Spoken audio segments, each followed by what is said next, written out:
তো আজকে সকাল সকাল ঘুম থেকে উঠে জানলাটা খুলে দেখি বাইরে কিন্তু বেশ রোদ দিয়েছে। তারপরে দেখি মাম্মাম কিন্তু ওর পাপার সাথে বাইকে ঘুরু করছে। মাম্মাম কিন্তু ওর পাপার সাথে বাইকে ঘুরু করতে বেশ ভালোবাসে। তাকাও তাকাও আমার দেখো,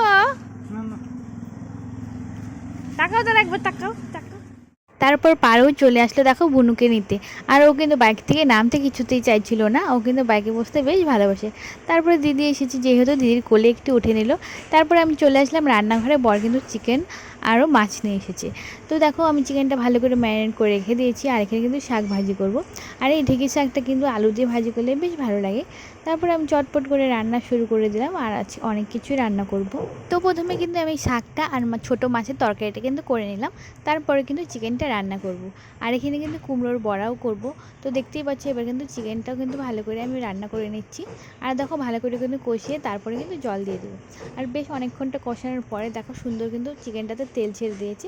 এবার কিন্তু জল দিয়ে চিকেনটা ভালো করে রান্না করে দেবো। তো আজকে কিন্তু তাড়াহুড়ো করে রান্না করেছি, সব ক্লিপগুলো নিতে পারিনি। তারপর দেখো আমার চিকেনের ঝোলটা একদম রেডি। তো আজকে চিকেনটাও খেতে কিন্তু খুবই টেস্টি হয়েছিল। তো রান্না বান্না কমপ্লিট করে কিন্তু এবার খাওয়া দাওয়ার পালা। তারপরে দেখো আমরা সবাই মিলে কিন্তু একসাথে খেয়ে নিলাম চিকেন আর